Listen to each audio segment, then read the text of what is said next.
Hi everyone and welcome to today's webinar. So today we'll be discussing navigating choosing the right country for your studies abroad.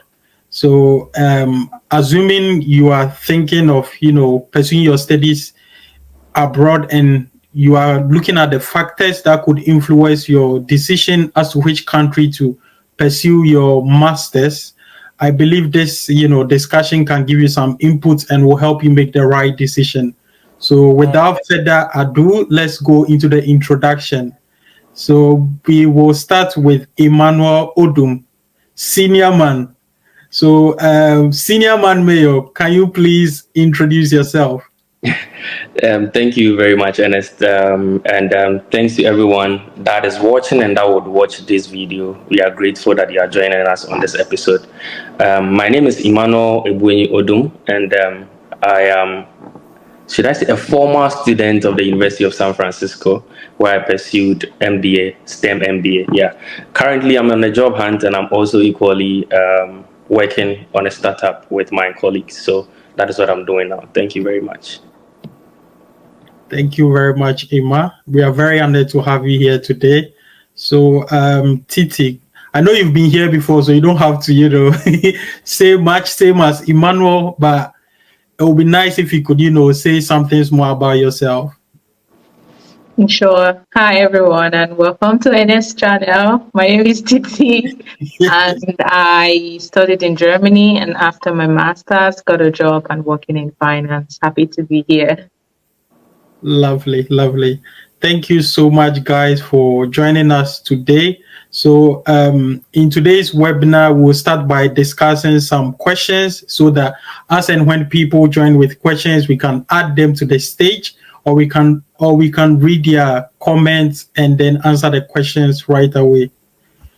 Okay, so let's dive right into it. So the first thing we can talk about is the quality of education abroad. I know people considering this, taking this step might be thinking about the quality of education and where they need to look at. So in terms of quality of education in UK, in Canada, it could be in US or Germany, do you really think the standard or the quality of education is as high as advertised, or is just more of branding and reputation? Will you go for it? Well, speaking for my education in Germany, I would say, one, there is no brand or status here, mostly. Okay. Because it's mostly public schools and all public funded. Of course, there are private schools, but they are not so popular. So I think here people do not focus too much on, the brand or the status, but more about the quality of education people receive. And so for me, I really enjoyed my studies. It was very collaborative. It was hard at some point, and it was very productive. I did learn a lot, and we, went into some real world practicals, went to companies, asked questions, did group studies. You can do a lot of research if you wanted to get in the research field. So it was a lot of quality. I would say it was more quality education than brand. I would also like to continue from where Titi and exactly it's more of quality education. For me, I have just two systems to compare with, and I would beg our audiences not to, how should I call it, take it in the wrong manner. I have two systems of education, which is Ghanaian system of education and also the US system of education. So I would say that in terms of quality education, the US institutions provide quality education. We can mention of the Stanfords, the MITs and others, but just let me relate it with my University of San Francisco, where I pursued my MBA. It was very top-notch. Mostly in Ghana, it's very theoretical. But as Titi was saying, here is real-world problems and real-world solutions. So you are being connected to industry people, connected to startups, organizations, and all, where you can relate to what is going on. Aside that one, it's more of practical aspect. So I never knew Python. I never knew what SQL was back in Ghana, even though I've heard of it, but I never took the step to learn these things. I never knew what Tableau was. I never knew what JMP, all the technical things that are being done in the workplace or in the offices here in the US. It's something that through my education, I learned it, but I never learned that in my formal educational system. So I would say that in terms of quality of education, the US or institutions provide quality and top-notch education. Yeah. Thank you. Okay. Okay. I think that's really nice. To add to that, I was speaking with a friend of mine who studied software engineering, and she was like, in our university here in Germany, like the courses were so practical that you have to start coding like real stuff. You would feel like it's even too much, like to do that in school, but they were actually training them for the kind of coding they would do in the workplace. So it was very stressful to code as a student, that kind of high level coding. And having your lecturer or your professor say it's not enough or giving you a low mark for what you have done. But then when you transition into the workplace and then you see the kind of quality coding you are doing, then you begin to thank your school for training you harder to be able to have this kind of. I also remember in one of my courses, we had to create a product, create a persona for the product, talk about how we're going to do the marketing, talk about PR. We talked about like the entire stage of idea to starting a business, and that took a long time. That was almost the entirety of the course because it was 1 week we would discuss one step, the next week we would discuss the other step, and then there were different groups sharing ideas. You can give insight to the next group and say, you don't think this idea would thrive, or you already know someone doing this. So they don't even want to hear products that are already in the market. They want it to be a little bit more, expand your scope and just think of an idea that it's not every day. You would also get lesser score if you're doing something already in the market and already popular. So it allowed us to really think and create products that are not really in the market. So, If I may add, also I don't aside relating quality to just classroom experiences in terms of extracurricular activities and the things that the university provide, you would realize that this is quality educational system. So there are systems in place. If you have challenges, there was something in my school called Title X. Maybe if you're having challenges with maybe a lecturer or something, these are the channels that you could use to talk about them. Aside that, there were, should I say, social intervention programs just to help you as a student out. So in case you are not having money, you are hard up, there are programs that you could apply to and get some money. In case maybe you don't have a laptop or something, there are programs that you could apply to. So these petty things automatically lets you know that this is the kind of educational system that I need to help me, navigate my journey. So quality education system is really is not a branding, but is indeed something that it provides. Definitely. Okay. To add to that as well, I remember. Sorry, we're going to be picking off each other's back. Before we get everything right, let me just say that also you could challenge your results if you feel like the result came out for the semester and you were supposed to get more than you gotten. There's a forum where you can talk and get an appointment and talk about why you think that score you got is not fair enough, and they would listen to you and then come back with a result. So everything is very open and you're able to challenge things, which is good. Oh yeah, definitely. I think I agree with you, and in my opinion, I believe the quality is really, really top notch because I quite remember we went for excursions. Titi, I don't know if we went to like audit firms where they will show you the practical aspect of things. So it's not just about learning in the classroom. You get to experience how things will work in the real world. So and definitely. And we also had a database of companies so that you could even start applying and doing internships. So it was like a very direct process even into the market. So as a student, we have this portal. That's where I got my first internship, by the way. Just logging into the portal and submitting your applications through that portal, connects you as a student into the employment world. So yeah, that was good. Yeah, definitely. And then sometimes they can even organize like a simulation where we use software that reflects the real world, situation, and then you make certain financial decisions and all that. So those really, reflect what is actually on the grounds, which is not something we normally have back home. So I think it's a very, nice thing to have.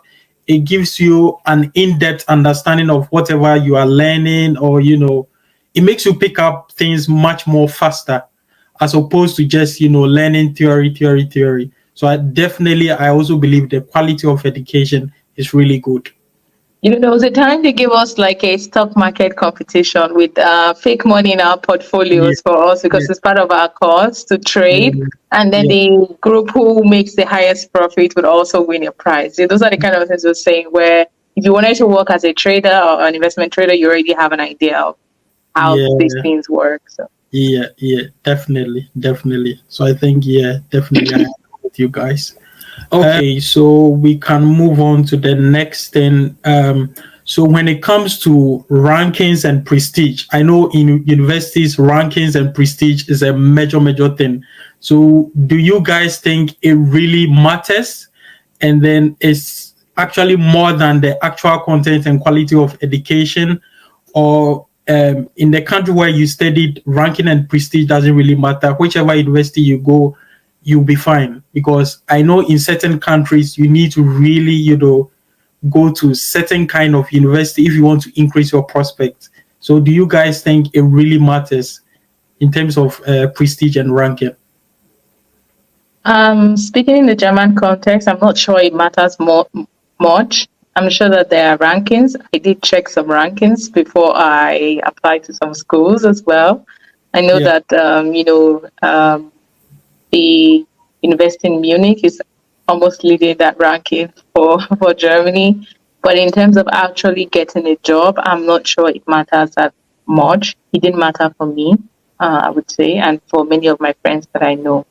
However, I think it's also because of the way that the German educational system is set up. There's those that go to what we call Ausbildung, so they don't even go to a normal university. There are some yeah, that do a combination of um, being in the company and learning through the company, and also merging that with a bit of university education. And there are some that, of course, go to this prestigious school. So there are multiple ways to get into the workforce place in Germany, that using rank would be a bit discriminatory in a way. So I didn't experience it, and I don't know anyone who has. yeah.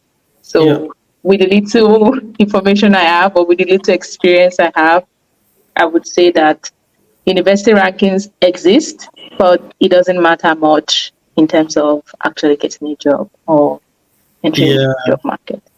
yeah, definitely. I think I agree with you. So I would say it matters and it doesn't matter. So one of my friends who is a Ghanaian told me because of the university he went, a recruiter reached out to him Oh, okay. because the university is ranked, is ranked high. So it's very important at some point, but there is also equal opportunity for everyone. But I think that it's very important, and you know that these institutions usually, because they are ranked high, they have alumni in certain places and all, Hmm.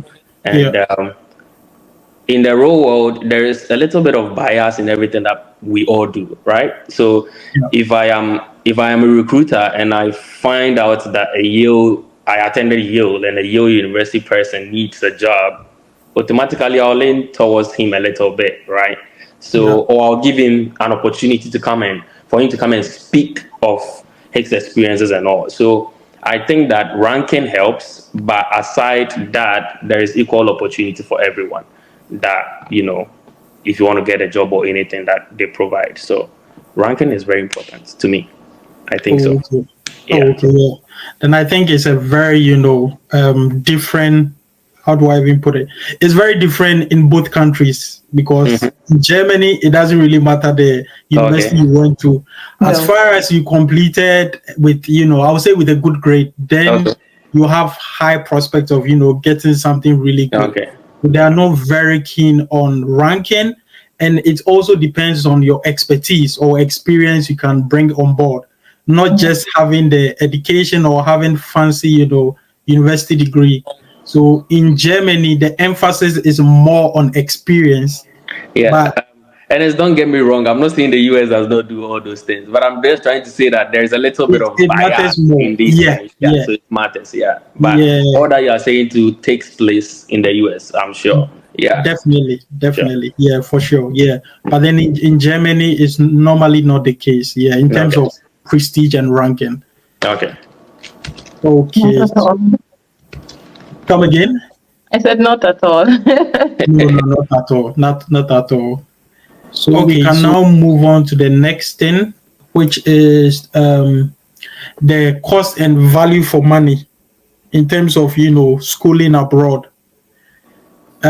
So with this one, do you guys think the high tuition fee in countries like USA and UK? I mean, we've all gone through the process of applying for schools in US and then UK, and then some of the university they come with really really high fees if you don't get like a scholarship.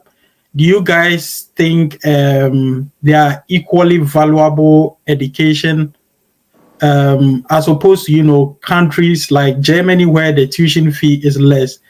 Is it worth paying that high money just to move to the UK and then US, or you can equally pay relatively less money or free tuition costs and then study in Germany? So maybe Titi, you can go first with this one. No, I have no experience here, so I'll let Emmanuel start. Okay. I would say that first of all, the cost is dependent on your location Okay. or the location of the institution. So Yeah. um, if you're an international student, there is a section that is called living expenses, right?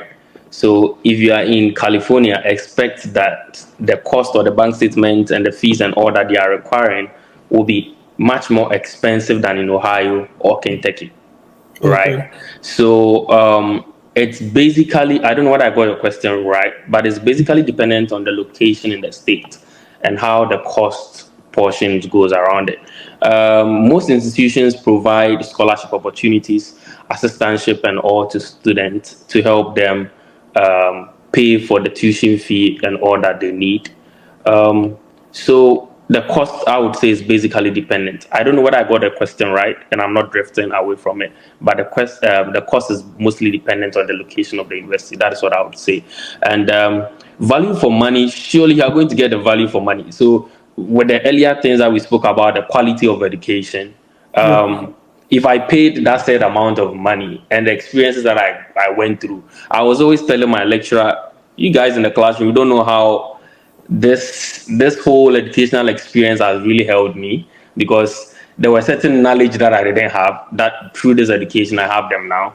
There are Yeah. certain cultural experiences that I didn't have, but through this educational experience I have it now. So it's not just about the cost, but also that, or it's not just about the education or the school, that the schooling that you go, but all the other things that it brings makes the value for money equal to the cost that you pay. That is what I think. Yeah. Oh, okay. Okay. So Um, I have a question to piggyback on that.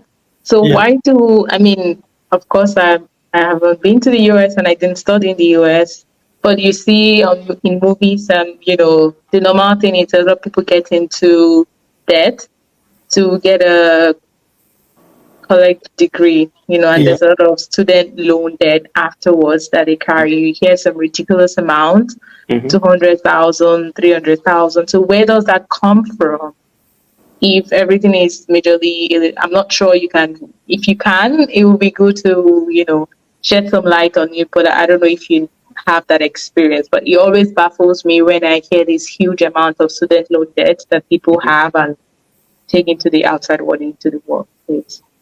Yeah. So I would say that student loan basically exists for those who cannot pay for their tuition, or those who didn't get the scholarships and all that they need.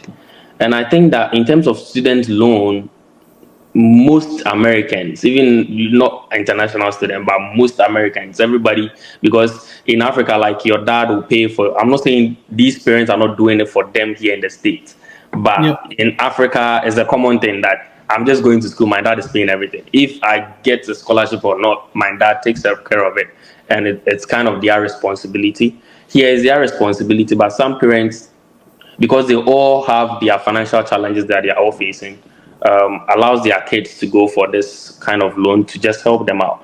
And surely people, when they are done with school, they get the jobs that they can be able to pay for whatever thing that they are supposed to pay for. For international students, for instance, there's some loan companies or private companies that provide support to students, and because of the weight of your program that you are doing and the foreseeable benefits they know they will get from you personally will get from the program, they award those loans to you because they know that surely you can pay. If your courses are some courses that they know that you cannot pay for, they are not going to give it to you. So surely the tendency of you being able to pay, it's very high. And imagine you are done with school and luckily you get to work in Google, you get to work in a prestigious company. You are going to pay off this loan probably in a year or something. You just clear it off and you move forward. And there are some also institutions, to my best of knowledge, that provide tuition support. Even though you have those backup debts and all, they can support you in terms of getting rid of it. So it's just to provide support, let me say, for the needy and those who cannot afford these educations. Education in the US is expensive, same as healthcare and all. And if you want to be a partaker of it, you need to take a bold decision whether to go for these things or not. I know personally, Titi, you have your own reservation about debt and all, but it's part of life. And as an individual, you can do away with debt as much as possible that as you want. But if you think that that decision is going to help you out in your foreseeable future, then why not? But it's dependent on you and your ability to pay at the end of the day. Are you able to pay for the debt that they give you and all? So, yeah. Thank you. You're welcome. I have another question, if I may, but thank you for that. So, do you have an idea of the percentage of people who get the scholarship versus those who don't get a scholarship? I mean, maybe in your network, do a lot of people get scholarship, or maybe just about 10% of people get scholarship? Most people, especially the Ghanaian community that I know, most people get scholarship. If you don't get anything at all, you get a partial scholarship. And if you don't even get a partial scholarship, there is jobs on campus that when you arrive, you can apply for and work for like 20 hours a week. So, yeah, a lot of people get it. A lot of people get it. Yeah. We those in the business field are the ones that have challenge, especially if you are an international student. We the ones in the business field, because if you are doing something like an MBA, it's hot cake. So you shouldn't expect that you are going to get full tuition support.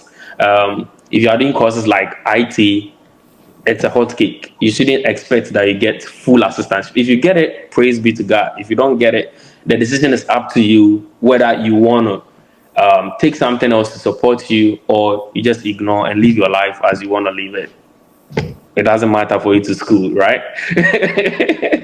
So, Ima, do you think it's worth going into significant debt for a degree from a prestigious university?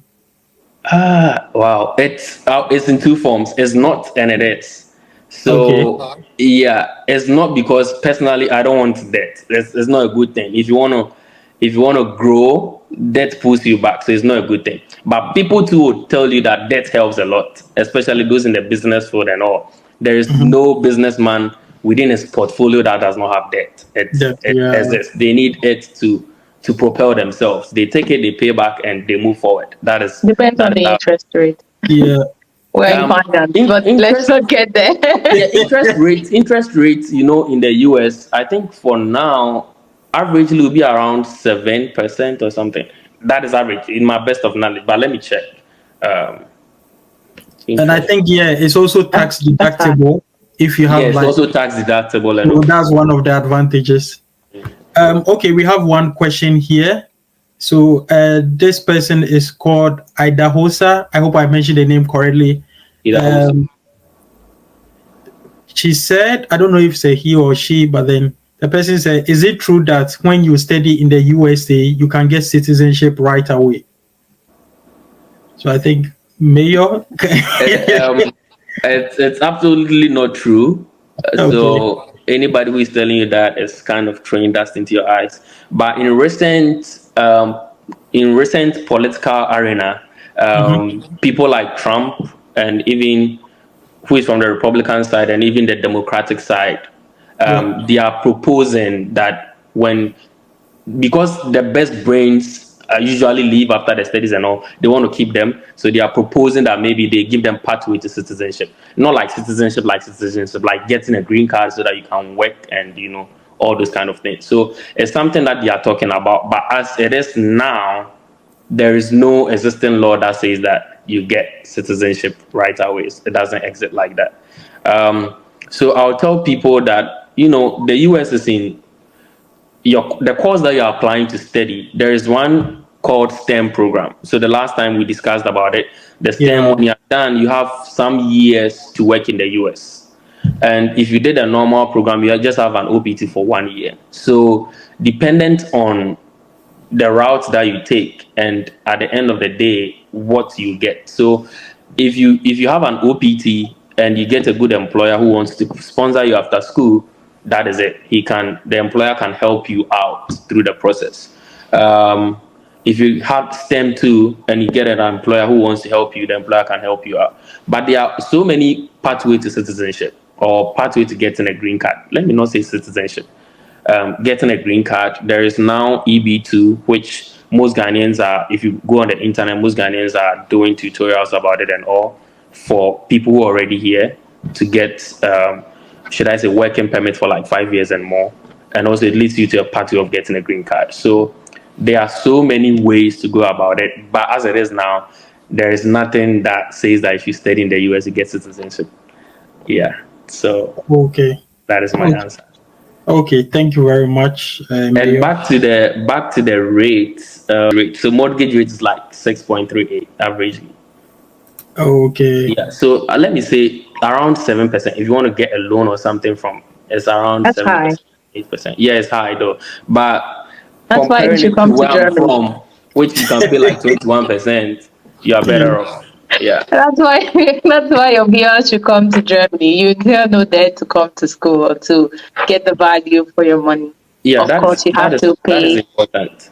You have to pay this back when you start working, and then of course you pay taxes. It's your someone helped pay for you to have this low cost education, and you have to Yeah. also give back into the In tax taxes. system so they can help the Then future. I think indirectly it's the same thing. They help you to get your school here in the US and you pay it back in terms of interest.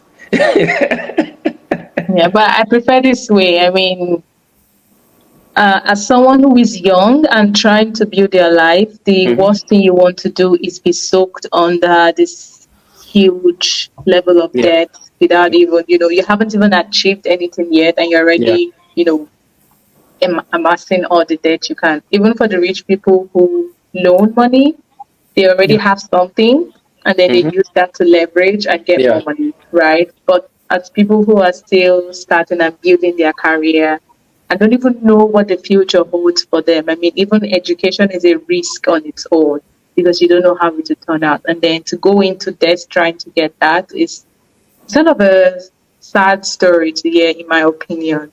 I mean, Yeah. for my studies, I only paid 113 euro, I think, per Yeah. semester. And I still got like huge value for it. And afterwards, I didn't need any employer or anyone to vouch for me. I just had a contract, and then I took it to I think the. at this point, Titi is advertising for Germany. I am, Yeah. I Sure. am. I went to the local authority and I got a job. And you get let a me job, you start let me also working, you have strong labor laws to even protect you so that you don't lose that job. yeah. There's a lot of support from the government to like help you build that But life. but Titi, the Of question is, what is your point of entry? How easy is this for somebody to get into Germany? Because most of us, I got admission into Germany, but I couldn't afford how I could enter. There was some huge amount of money that was required of me. My dad, my mom does not have that money. I hope you understand. So usually that is the major stumbling block for people, your point of entry, how to go into it. In the US, as I stated earlier, not every international student or not every student gets into loan or gets into debt. It's just a low fraction of people. Most universities give assistantships and scholarships to students. If I'm supposed to take 10 students that I know, I'll just say one person is someone who has into debt, So the US is also good. It provides easy access to enter, not like Germany. Well, you also said don't you have to prove some sort of funds to go in? You just get admission and off you go? So you just have to show a bank statement that shows that you are capable of funding yourself, right? But in your country, I think you have to deposit an amount of money into an account. Yes. I stand to be corrected, both of you. Yes, you're correct. In order to get access to it. My mom is not having it. My dad is not having it. How can I get this amount of money into that account? I hope you understand. Yeah. So I understand. In terms of that is the major stumbling block. But if anybody could do it and have that source of money to go, then I would say, hey, go the Germany route. Education is less expensive. When you are done, as Titi and Ernest are advocating, job is available for you to get a job. Just go that way. But let me Thanks a lot for watching. Like, comment, and hit that follow or subscribe button on YouTube, Instagram, TikTok, and LinkedIn. And don't forget the bell so you never miss a video.